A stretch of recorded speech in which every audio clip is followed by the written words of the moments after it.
truth is you've been trying to get a job for 2 years and you truly have worked every day in a particular industry, and the number of jobs in that industry have shrunk down, and you really aren't getting that job, then you might have to look at the truth. The truth is you might have to retool.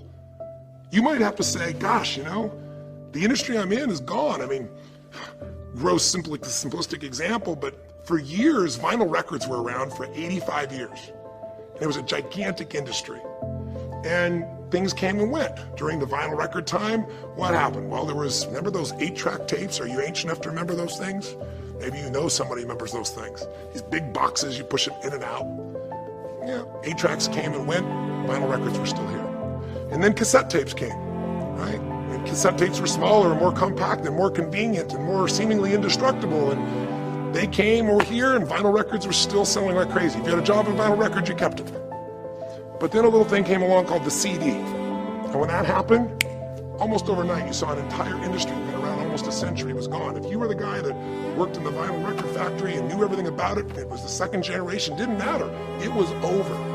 And now we laugh about a CD, right? Because everything in this digital world you can have instantly. Who wants to put on a CD? Pretty rare, still available.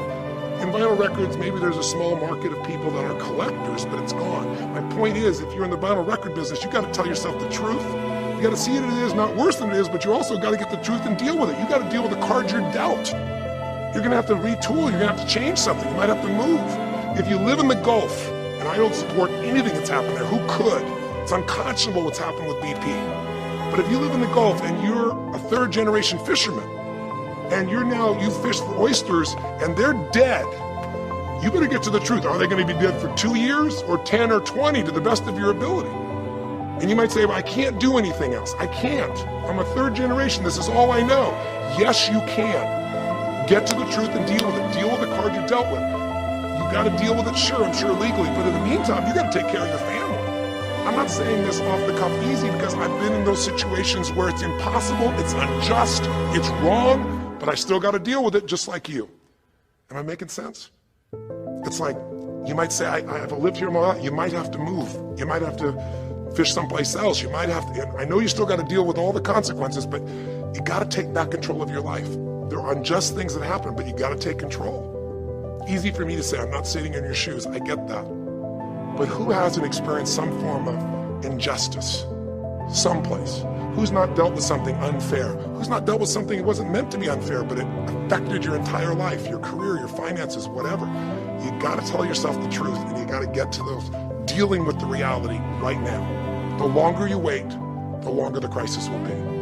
If you're having an economic crisis, got to deal with it. Got to downsize, right size, do whatever it takes. And I say, okay, Tony, well, so far you're telling me don't allow myself to make it so bad I don't try, see it as is, but don't make it worse than it is. And you're telling me get to the truth and deal with it. Well, that's nice, but how do I do that? Maybe the third step, more than just getting the role model, maybe to be more specific, is get a vision first. Get a vision and get strong.